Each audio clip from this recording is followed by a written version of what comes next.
Hello નમસ્કાર સરળ F તમારું સ્વાગત કરે છે. કુમિન ફ્યુચર્સ કહેતા કે જીરા બજારમાં જીરા બજારની માહિતી લેતા પહેલા જે પણ ખેડૂત મિત્રો નવા હોય છે એમને સબસ્ક્રાઇબ કરે જેથી તમને રોજે રોજ નવી અપડેટ નવી માહિતી મળતી રહે. બીજા ખેડૂતોને પણ આ ભાગ તમે શેર કરી શકો છો વોટ્સઅપ ગ્રુપ અને ફેસબુક પેજ ઉપર, જેથી એને પણ સાચી માહિતી મળતી રહે. અને ભાગને લાઈક અવશ્ય કરો જેથી અમને પ્રોત્સાહન તમારા તરફથી મળતું રહે. જોકે જીરુના પાક વિશે આપણે ડેલી માહિતી મેળવતા હોઈએ છીએ અને જીરુની વિશે આપણે ડેલી માહિતી આપતા હોઈએ છીએ. તો ઘણા બધા નવા ખેડૂત મિત્રો હોય ચેનલ સાથે અવશ્ય જોડાવા માટે ચેનલને સબસ્ક્રાઇબ કરજો જેથી તમને રોજે રોજ નવી અપડેટ અને નવું કંઈક તમારા પાકને આધીન છે તમને કંઈક જાણવા મળી શકે. હાજર બજારની વાત કરીએ તો શુક્રવાર અને શનિવારની આપણે ચર્ચા કરી હતી કે 300 રૂપિયાથી 500 રૂપિયા જીરુની અંદર 1-2 દિવસમાં જોવા મળે સુધારો. આપણને જે તેજી છે જોવા મળી શકે. નવા જીરુની અંદર છે આપણને શુક્રવારે શનિવારે જે સુધારો જોવા મળ્યો અને કદાચ શનિવારે એ વિસ્તારમાં સુધારો ન જોવા મળ્યો અને આજે સોમવારે પણ જીરુની અંદર નવા જીરુમાં સુધારો જોવા મળ્યો છે. અને જૂના જીરુની અંદર છે આપણે શનિવારે સુધારો જોવા મળ્યો હતો 300 રૂપિયાનો એક મણે. અને એ પ્રમાણે આપણે જોઈએ તો હાજર બજારમાં ભાવ છે આપણને જોવા મળે છે. આજની ચર્ચા કરીએ તો જૂના જીરાની અંદર છે ભાવ આજે આપણને જોવા મળે 4000 રૂપિયાથી લઈને 4500 રૂપિયાના જનરલ કેટેગરીમાં જનરલ જીરુની અંદર છે જોવા મળે છે. એવી રીતના જનરલ સુપરમાં જોઈએ તો 4500 રૂપિયાથી લઈને 5500 રૂપિયા સુધી છે આપણે જનરલ સુપરમાં ભાવ છે એક મણના જીરુની અંદર જોવા મળે છે. એવી રીતના જીરુની અંદર A1 સુપર સારી ક્વોલિટી જૂના જીરુની અંદર જે જોવા મળે છે એના ભાવ છે આપણે 5500 રૂપિયાથી લઈને 6000 વચ્ચે છે આપણને વધારે પડતા જીરુના ભાવ છે આપણે અલગ અલગ ગુજરાતના વિસ્તારોમાં જોવા મળે છે. માર્કેટિંગ યાર્ડોની અંદર અમુક વિસ્તારોમાં કદાચ ગુરુ શુક્રમાં વાયદાની અંદર જે તેજી જોવા મળી છે એના આધારિત છે 200-300 રૂપિયાનો સુધારો છે. શનિવાર અને સોમવારે પણ કદાચ જૂના જીરાની અંદર 6200 રૂપિયા સુધી એક મણના ભાવ ઊંચામાં જોવા મળી શકે. નવાની ચર્ચા કરીએ તો નવાની અંદર 4000 રૂપિયાથી લઈને નવા જીરુની અંદર છે આપણને 8000 વચ્ચેના ભાવ છે અલગ અલગ ક્વોલિટી વાઇઝ ભેજ આધારિત ભાવ જોવા મળી શકે. એવી રીતના 7500 રૂપિયાથી જે ભાવ ઊંચો જે આપણે જોવા મળે છે એ વાયદાનું ઇફેક્ટિવ કારણ હતું.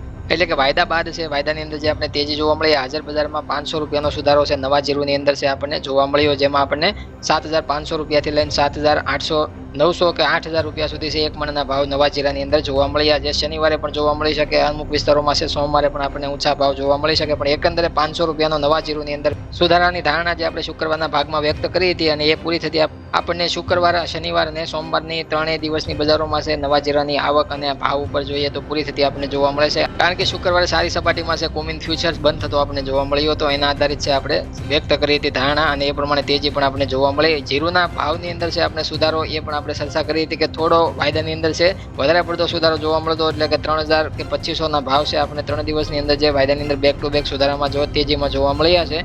એનું પાછળનું કારણ છે ફૂગજન્ય રોગો, જીરાની અંદર ઊભા પાકની અંદર બગાડની સરસાઓ, આ બધા તમામ કારણો જવાબદાર હતા જે જીરાના વાયદામાં છે તેજી કરાવતા આપણે જોવા મળ્યા અને એ પ્રમાણે હાજર બજારમાં એનો સુધારો જોવા મળ્યો. હવે આપણે ઘણા બધા ખેડૂત મિત્રોની એવી પણ કોમેન્ટ આગલા ભાગોની અંદર આપણે જ્યારે તેજીની ચર્ચાની વાત કરી હતી જ્યારે આવી હતી કે જે 38000 ભાવ અથવા તો વાયદાની અંદર જે આપણને હાલ જે આપણે 27-28 હજાર વચ્ચે જે ભાવ જોવા મળે છે એ પ્રમાણે એમાં જે કોમેન્ટની અંદર ઊંચા 38000 ભાવ બતાવવામાં આવે એવી પણ આપણે કોમેન્ટોની જે ચર્ચા થતી હોય તો એને પણ જવાબ મળી જાય. તમામ ખેડૂતોને જવાબ મળી જાય કે 38000 જૂના જીરુના ભાવ છે જોવા નહીં મળે. એટલા માટે છે તમને જે વારંવાર કહીએ છીએ કે બાઉન્સ બેક ઉછાળો જે તમને જીરુની અંદર જોવા મળ્યો છે એમાં તમે સુધારોનો લાભ લઈ અને તમે વેચાણ કરી શકો છો. 500 રૂપિયાનો મને સુધારો તમને જોવા મળે, 300 રૂપિયાનો મને સુધારો જોવા મળે, એ તેજીનો લાભ લેતા તમારે જૂના જીરાનું વેચાણ કરી દેવું જોઈએ એવું અમે વારંવાર કહેતા આવીએ છીએ. કારણ કે કુમિન માર્ચ ફ્યુચર્સની અંદર તમે જોઈ શકો છો ઓપનિંગ સપાટી આપણે 27885 રૂપિયાની જોવા મળી. ફરીથી વાયદાની અંદર છે આપણે 10-10.5 સુધી છે આપણને તળિયાની સપાટી વાયદામાં બતાવવામાં આવી છે. 26800 રૂપિયાની તળિયાની સપાટી બતાવીને વાયદો ફરીથી આપણે 27234 રૂપિયાની સપાટીએ જોવા મળે છે અને ત્યાંથી વાયદો ઇન્ટ્રાડે ટ્રેડિંગ રેન્જની વાત કરીએ તો 27000 ભાવે છે અત્યારે હાલ ચાલતો જીરાનો વાયદો આપણે જોવા મળે છે. એ પ્રમાણે આપણે જોઈએ તો 28000 અને 27000 નું લેવલ છે વાયદાની અંદર જે જાળવી રાખ્યું છે. એ પ્રમાણે વાયદાની જે રેન્જ છે આપણે વારંવાર કહીએ છીએ કે 38000 ની તેજી આમાં જોવા નહીં મળે, કે 28000 ઉપર છે આપણે 10000 ની નવી તેજી નહીં જોવા મળે એવું પણ આપણે વારંવાર ચર્ચાઓમાં કહેતા હોઈએ છીએ કે મંદી તરફી વેપારી અને હાલ બ્રોકરો છે તમામ જે ટ્રેડિંગ રેન્જમાં અથવા તો જે બહાર બાહ્ય હાજર બજારમાં જે ચર્ચાઓ જે લેવેચ કરતા હોય છે, ઇમ્પોર્ટ એક્સપોર્ટ કરતા હોય છે, મંદી તરફી વધારે જે જોવા મળે છે અને તેજી તરફી ઓછા લોકો જોવા મળે છે. એટલે તેજીમાં આપણે વારંવાર જે સપોર્ટ લેવલ શોધવા માટે જે આપણે ચર્ચા કરી હતી વાયદાની અંદર જે આપણે 1 મહિના ચાર્ટમાં જોવા મળે સપોર્ટ લેવલ વાયદાની અંદર જોવા મળ્યું, ત્યાંથી બાઉન્સ બેક જોવા મળ્યો અને વાયદો છે આપણે જનરલ 1 મહિનાના ચાર્ટમાં આપણે જોઈએ તો આપણે 30000 થી 32000 ની વચ્ચે છે બાઉન્સ બેક આપતો જોવા મળ્યો છે. એ પ્રમાણે આપણે સમજાવ્યું હતું કે વાયદાની અંદર બાઉન્સ બેક અથવા તો જે આપણે સુધારો જોવા મળે ટૂંકા ગાળા માટે અને ટૂંકો સુધારો એટલે કે થોડી તેજી આપણે જોવા મળતી હોય. 38000 સુધી છે આપણે ઊંચા મથાળાની સપાટી છે, 10000 ની જે તેજી છે ન જોવા મળે. કારણ કે બજાર ઉપર એમ તમે સરેરાશ ગણતરી કરો તો મંદીનો માહોલ છે, કારણ કે વાવેતર વધારે છે, ઉત્પાદન વધારે ધારણા છે, કારણ કે પાકમાં બગાડ છે, તમામ વસ્તુ ખેડૂતો કહી રહ્યા છે. પણ હાલ અત્યારે વેપારીઓ કે બજાર માનવા તૈયાર નથી, એટલા માટે ભાવ ઉપર વધારે તેજીની આશા ન રાખવા છતાં જૂના જીરાનું નવા જીરાના આગમન પહેલા છે વેચાણ કરી દેવું સારું પડતું હોય છે ખેડૂતો માટે. તો ડિસિઝન મિત્રો તમારે લેવાનું હોય છે. અમે માત્ર માહિતી તમને દેશ દુનિયાની તમારી સમક્ષ રજૂ કરીએ અને હવે મળશું નવા ટોપિક સાથે. જ્યાં સુધી તમામ ખેડૂત મિત્રોને જય જવાન, જય કિસાન, જય ભારત, જય ઠાકર.